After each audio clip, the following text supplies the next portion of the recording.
Welcome to Inside the Firm, a podcast dedicated to small business owners and hosted by entrepreneurs, Alex Gore and Lance Cayko. Each week, they take you on their journey of how to start, run, and grow a business by bringing you inside their architecture and real estate development firm. Get a behind-the-scenes tour of how these business leaders manage their clients and foster company culture while creating new and innovative projects.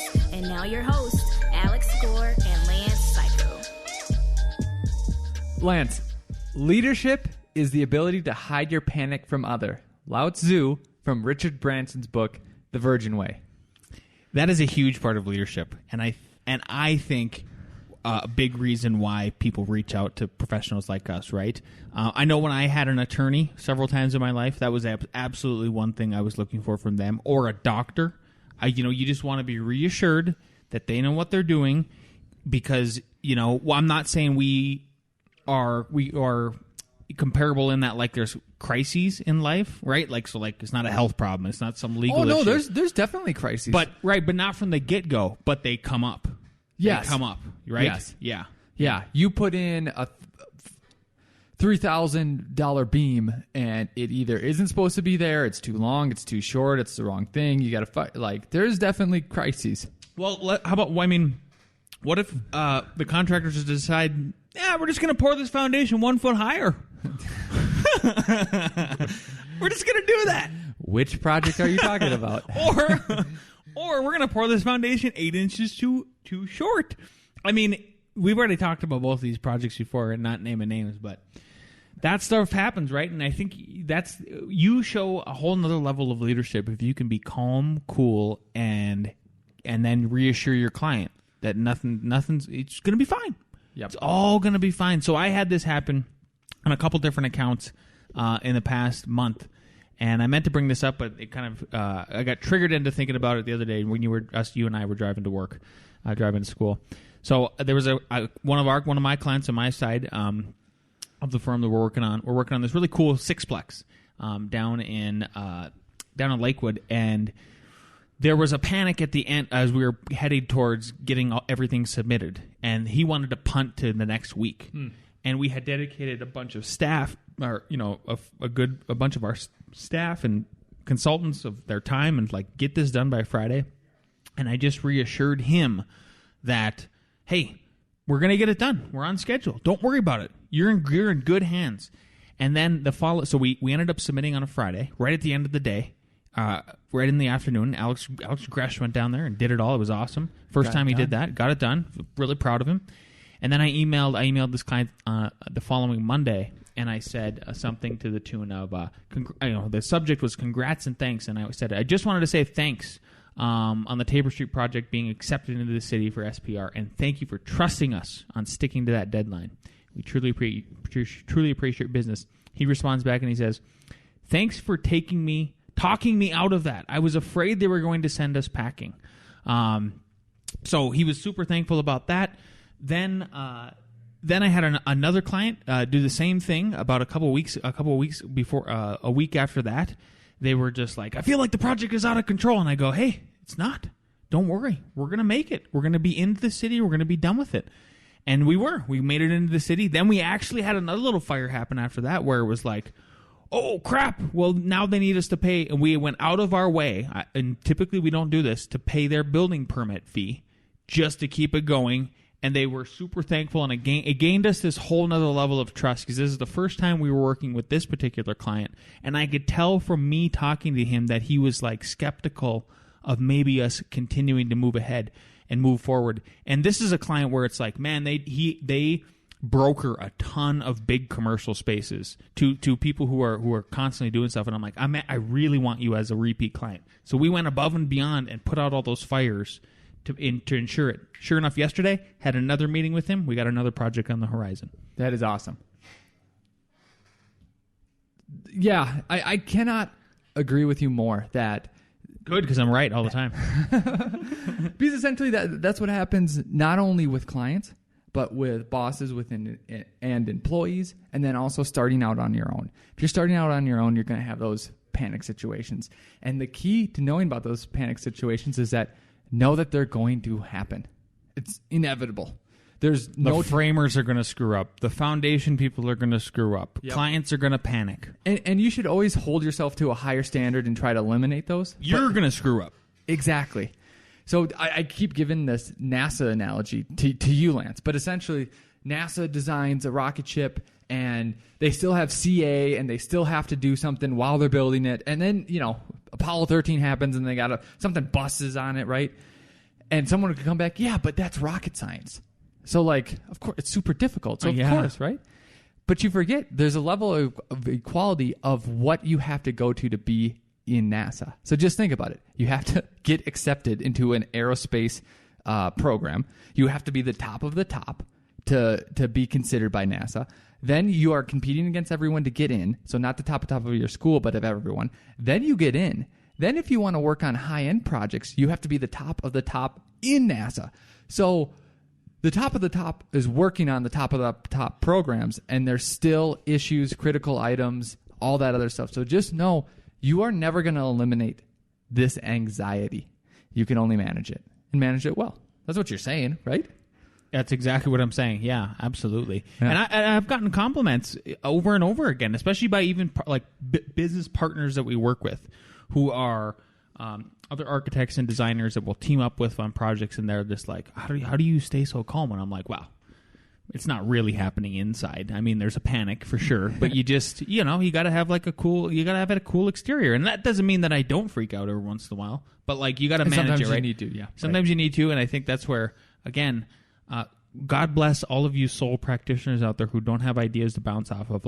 Alex and I will have freakouts, but it's just Alex and I know about it, and that's it. Type of thing. So I don't know. Maybe you go home and to your husband or wife or partner or whatever, freak out. Not you, Al, but the listeners. Yeah. Find somebody where you can vent that way. Maybe it's the Entre Architect community. That's honestly, I was just going to say. Maybe it's the Entre Architect community. There's a Facebook community called Entre Architect Community. Go there. There's also Inside the Firm community too. You could Blowing up. Yeah, Inside the Firm Facebook group. Ask us questions. Tag us, by the way. If you're a listener who's already in there, please start tagging us so that we get the notification. Al needs it. I need it. All that good stuff. Yep. Second big news. Al is going to Autodesk U. Al Gore! Did you see what I tagged it in the project folder? No, what's it called? F9AU. F9AU. I want to make a shirt. This morning I look over at Gresh because he's always in early like me. I'm like, I need a shirt. Just F9AU. Just F9AU. So if why are you going to AU? To interview people, and I'm going to tell you, I already have a list going. So it's for the podcast. It's exciting. So we'll bring back interviews. So keep tuned on the podcast. But if you want to be kept tuned even fresher, this is another unsolicited little plug. I'm going to put some of the content on Entre Architect Community. So go to that group, and some of the coolest stuff I'll upload, show to people. There's some I'm really excited about BIM Smith. So BIM Smith is a company, and they have a bunch of things, but one of them is called Forge. So it's so funny. I've been thinking a lot of times these manufacturers, their BIM contact, they're putting it together wrong. Meaning, okay, one company will decide, oh, we're the Tyvek. This hasn't. I'm not saying this case has happened because it hasn't, but you'll get what I'm getting at. Oh, we're Tyvek, so we'll make Tyvek, and then we'll make the wall frame behind it, and then we'll make the siding. So no matter what product, and we'll make. Not that they're making they're making it in BIM, so they'll make a whole bunch of different wall types just for your Tyvek water thing in there. Well, I'm not going to go grab that just to have your Tyvek right and everything else messed up. So one of their projects is Forge, where you can take the different components and mesh them all together, and it will make that model. So you could take Tyvek weather paper, you could take hardy board siding, you could take someone's USB, and it forges it together. So it's actually what you want. I love it. So I'll be talking. Love it. Yep. Bob Wygant, I'll be talking to him. I'll be talking to Aaron Mailer. I'll be talking to Helen Gloria from Phil Perkins Reed? and Will. Wow. Phil Reed. The Phil Reed? I think he's a different Phil Reed. Oh, okay. Got it. Well, unless you're talking about a BIM Phil Reed. I am talking about BIM Phil Reed. Yeah. I know who that is. Yeah. So then the architecture, the BIM Phil Reed. That's awesome. Yep. So a bunch of other people. Rebecca DiCiccio, Director of Digital Node. If you're going to be there, Tweet at us. How can people tweet at you, Al? Well, how can they at notify Inside you? the Firm. Yep. Also, I will be set up at a booth. Most of the time, I might be walking around interviewing people. But if you go to A327, that's Spectrum Gamut booth. I'll be there. You'll probably see my banner Inside the Firm. Yep. A327. If not, if you just want to hang out, go to Entree Architect Facebook group, and you'll see some stuff there too. So That's exciting. I'm excited for you. Dude, I've been to Autodesk University 2 times before this. 2 times? Yeah, I swear I went twice. I swear I went twice. What? You think it was just one time? Maybe I think you went one time. No, what? I could be wrong. I don't know. I just thought it was one time. Maybe you went twice. I swear I've been twice. Sure. I swear I have been twice. Yeah, it's cool. It's expensive. But if you can go and you are looking to like make a transition over to higher levels of software and stuff like that, then make that happen. Because I don't know, it's super fun. What are we gonna say? Nothing. Yeah. So that's cool. I think. And it's not always in Vegas. Is it? Autodesk U is. AIA is not. AIA That's is what it all is. over the place. Yeah. I got perfect tickets. I'm flying out Monday. What hotel is it at? So it's at the Venetian and the Link. All right. So I'm at the Link. Venetian's cool. So just if you can't find me, knock on every door in that hotel. Just do it. Al Gore. I'll tell you what I'm excited for. Al Gore's not going to be in the office next week, and I'm going to crush it. I want to report back. The firm was either way better or way worse. Yeah. There's no in between. Yeah. So next, who will be joining me at AU is Nick Renard. Really? He's going? Now that I said this, he is. Yeah, you wish. All right, here we go. Nick reads. Hello, best friends. I hope you all had a great week this week. A reading. The tension inside the body. Among all the drawings produced by architects, my favorites are the working drawings. Working drawings are detailed and objective, created for craftsmen who are to give the imagined object a material form. They are free of associative manipulation. They do not try to convince and impress like project drawings. They seem to be saying, this is exactly how to look. Working drawings are anatomical drawings. They reveal something of the secret inner tension that the finished architectural body is reluctant to divulge.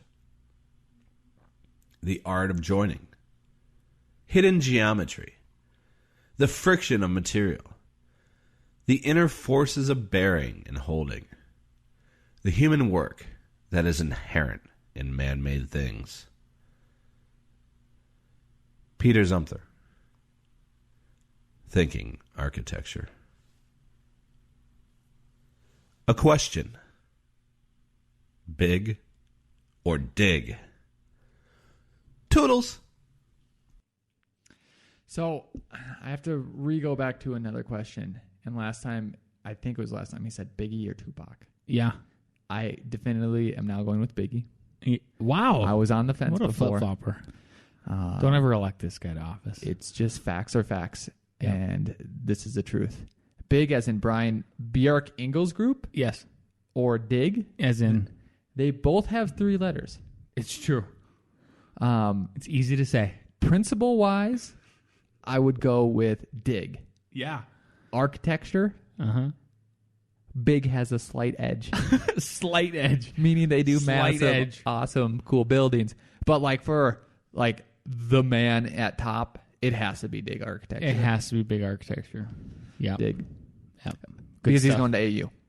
I got a question for you. What is the most important drawing type? Because that's what that made me think of. I thought, like, what is it a floor plan? Floor plan and get it done? Like, could you just have a floor plan and a set of notes and build the thing? Wow. You know what I mean? Like, you could have a floor plan. You could say, okay, plate heights are this. But how are you going to do roof pitches? You have me everything. I could see doing everything but roof pitches. You just say it's a shed roof. That's it. You know what? You could ghost line the shed on there. You could get everything done on a floor That's plan. what I'm saying. You could do everything on I bet you Minnesota has tried. a floor plan. Well, North Dakota, I've built them off of literally that's it, man. And I'm telling you, it was all one and everything combined. Was it just your classic spec house? Yeah, but it was still. Man, we should do one. We should somehow do the baddest ass house. Just one floor plan. One floor plan. And it's so... One sheet. It's so intuitive. It's kind of like when you're making the design decisions, and once you get to a cascade where what you filled in before leads you to what's in the the next move. Yep. And the same thing with the floor plan. I thought you were going to ask, working drawing, sketches, or CDs. I was going to go, No. Drawing type. I think it's a floor plan. I think I kind of want to do that now. I love looking at floor plans. Just one sheet. That's all it took to build this building. Do you ever... Done.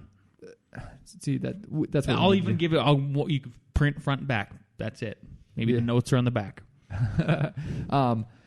Do you ever look at Arc Daily, anything like that? Not anymore. I should. When you did, so I still do, and I just, the images are great, but then I keep fast forwarding to show me the floor plan. I always go. Do you think? I wonder if ever. So here's another thing. This is sort of off topic. We don't even have it on a list to talk about, but. For the last 3 weeks, the inquiries that I have been sifting through have been insane. I mean, it's been multiple a day. I've been signing one project a day. I was telling Nick this, so it kind of relates to Nick Reed's, and it's a lot. And I'm not bragging. I'm just kind of I wonder if everybody has this happen at the end of the year. And what I need to do is, and I've been saying this for a while, is I need to track and come up with a graphic about how this works. To not panic during the natural lows. Because you know what? So we had this... so on Wednesday of this last week, my wife and I we held a custom home building seminar at our house. And this was sort of... I already talked about this because we were going to do this after our house was on the Boulder Modern Home Tour.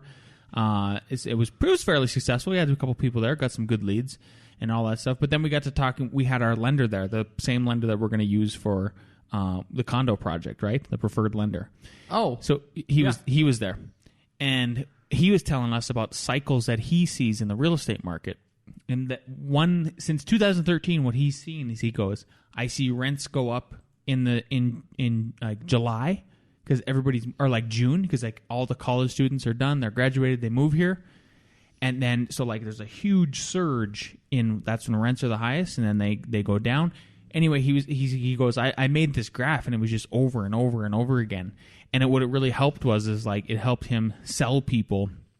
It helped reassure buyers and sellers of real estate property.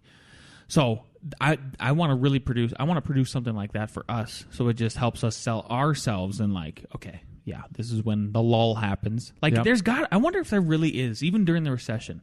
You go all the way back to 2010, and if I could track that. Yep. The problem is it's not going to track perfectly with gross revenue. You know what I mean? When invoices were created and all that other stuff. Just when things are coming in. Yeah. Interesting. I got another little tidbit to share with you. Okay. That this came from a developer that I was just on a meeting with. Great guy. We're talking about the psychology of prices. And the first thing he says to me is, oh, you never price it. We're talking about lot prices. And, you have a lot premium when you buy a new house, right? He goes, you never price any lot the same. He goes, there's a whole psychology about that. That's all he said. And I just got thinking, it's why all the same? Are you messing? What it is people will start to justify why one lot is that's interesting. Higher or the other. Like in your standards, let's say it's just a standard subdivision with 80 units. 80 units. They're never priced the same. Really? And then... I guess that's true. For my subdivision, it's not. Well, and then listen to this, too.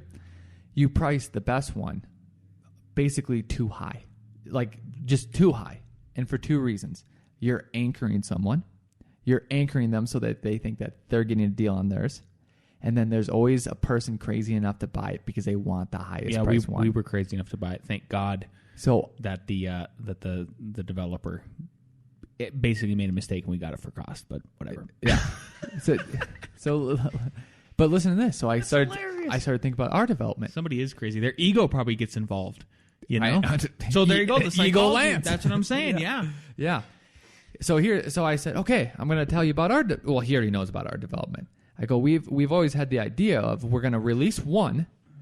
So a lot of people are bidding on one and then release the next one. And, that's a fairly standard strategy, but it's a good strategy. If you have multiple units, you limit supply. So people are always focused on those. And then I can't remember who said what, but we came to the agreement. Lance, the other ones that you aren't selling, you put a high price on them, even if you're not going to sell them for that much. And then they're all different prices. So even ones that you think are right in the center, like they're the same. He's like, you find a different reason. Like, oh, one's closer to the street, one's closer to the back. Mm-hmm.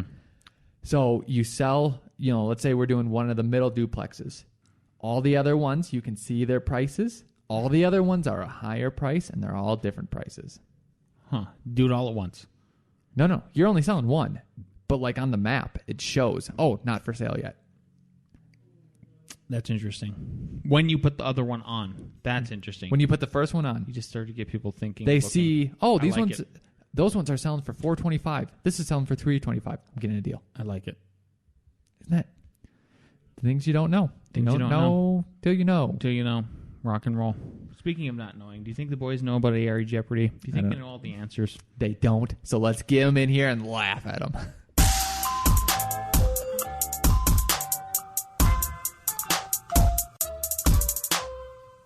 All right, this one is a two-parter, meaning I'm going to read a sentence. There will be two blanks in them. So then the answers will be the first blank and then the second blank. Okay. The ground immediately adjacent to the foundation shall be at a slope of not less than blank percent for a distance of blank feet. A, 12% for 10 feet. B, 6% for 12 feet. C, 10% for 5 feet. D, 5% for 10 feet. You want me to read A, B, C, D again? A, 12% for 10 feet. B, 6% for 12 feet. C, 10% for 5 feet. D, 5% for 10 feet. I think I know the answer. Just kidding, I know the answer. Doo-doo. All right. Bring them up. We got one. Okay, we have C, D, C. It is D. Boom. Boom. So C was flipped the wrong way. So it's 5% for 10 feet. Yep. Can I have a marker to keep track? The way I always remember that is, right? 6 inches below foundation. So really that's a half a foot, right? And a full foot would be 10%. So you're doing half of that, 5% done. That didn't make any sense. So another 6 inches would be 10%. Another 6 inches would equal a full, which gives you the 10%. Yes. And then 6 inches is half of a foot, so 5%. you just connect it. Bam. That all made sense. Now I got it. You guys are not going to forget that. You're going to pass all these tests. America. Crush it. America, exactly. Which of the following statements is correct? So here's the first part of the sentence, and then you have to match the second part with it. Okay? So, a foundation drain, blank. A foundation drain, A, bottom, shall not be higher than the bottom of the floor. B, top shall be lower than the top of the floor. C, shall be covered with 6 inches of peat. D, shall be sloped 1 to 12. Okay, a foundation drain. A, bottom shall not be higher than the bottom of the floor. B, top shall be lower than the top of the floor. C, shall be covered with 6 inches of peat. D, shall be sloped 1 to 12. Boy, that's a. How are you not part of NCARB? Whoop whoop! How are you not part of NCARB? You hear that in the carb? Invite me. Call them up. Fly out. Private plane. Yep. Here we go. We have B. Jason G circled 2 of them. Wait, isn't it all that apply? Pick one. Okay, I'm going to do B. Okay. B. Okay. A. The answer is A. So it's, okay, the bottom of the drain, shall not be higher than the bottom of the floor. Because then you're just, what is the drain doing? It's doing nothing. I swear you asked the question, which of the following statements is true? Which of the following... Sure, but both of those were wrong. Lance. My turn. Number 3. What is a metal strip placed on corners before plastering to reinforce and protect the corner known as? Is it A, corner bead, B, corner reinforcement, C, corner underlay, D, corner angle? I swear I already asked this one, but... We did already do this one. Good. Then it'll be an easy one for these guys. Mark says, really. Say the answers again. A, corner bead, B, corner reinforcement, C, corner underlay, D, corner angle. The answer is A, corner bead. Congratulations. Congratulations, gentlemen. Didn't even do AA, just looked at them. So what's the score? What do we got? We have 1-2-2. 1-2-2. Here we go. Number 4. A resilient floor covering formed of burlap or canvas coated with linseed oil, ground cork, and rosin. It is durable, easily maintained, and relatively inexpensive. Is it A, vinyl flooring, B, linoleum, C, resilient flooring, or D, terrazzo? Do you need those answers again? The question. Good. It's a meaty one. It's a double stacker. A resilient flooring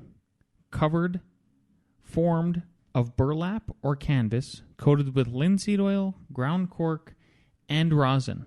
It is durable, easily maintained, and relatively inexpensive. Is it A, vinyl flooring, B, linoleum, C, resilient flooring, or D, terrazzo? Doo-doo-doo. Doo-doo-doo. I actually took a short nap during that question. Good. So I'm back. I read it like an NPR guy. Yeah, I'm Put you back, guys and to I'm sleep. interested to see what the answers are. Okay. B. It's B. I tried to trick them. All right, so we have a tie. And then how are we doing the tie again? We have a method for this, right? Yes, so we're going to pause. We're going to come back with another question. It's going to be first one to answer it correctly wins. All right, boys, here goes. All for the W. First one to write the answer down. You're gonna say it, And you're going to show it to Al. and you're gonna show it to Al. Okay, ready? So this is a two-word answer. Okay, 2 words, 1 answer. A hollow concrete masonry unit. What do we got? Somebody's cheating. CMU blood. Incorrect. Nope. Sorry. Hollow core. Also incorrect. Very close. Mark's writing something down. Hollow boy. Hollow boy. Very close. All right. Tiebreaker. What was number it? 2. Concrete block. Block. So close. Yep. Not CMU. Not concrete masonry unit. Yeah. Right? It's totally different. I got another one too. Well, if kind of. Okay. if they don't get it. Okay. Ready? Again, this is now this is 1 word. Just 1 word. Ready? The designation of the quality of a manufactured piece of wood. The designation of the quality of a manufactured piece of wood. The designation of the quality of a what do we got? Correct! Yes. Great All right. job, Jason. So if you liked this podcast and you want to hear more, you can't unless you listen to other podcasts from inside the firm. But if you want to hear our voice, you could go to RevitRocketship.com where you will learn Revit. You can also get our book, The Creativity Code, on Amazon. Please like and share. Please join the Entre Architect group too, because you'll see me at Autodesk AU. And Lance, what do you got? We have a lot of new listeners, I know, because our numbers keep going up, and I want to thank everybody for that. But if you are a new listener and you haven't left us a 5-star review, and if you're thinking about leaving a 1-star review, I want you to put 5 stars on top of that. So go to iTunes, right on your phone. You can take care of it that way. Leave us a review. It helps us in the rankings, helps us to grow, helps us to help everybody else. See you next week.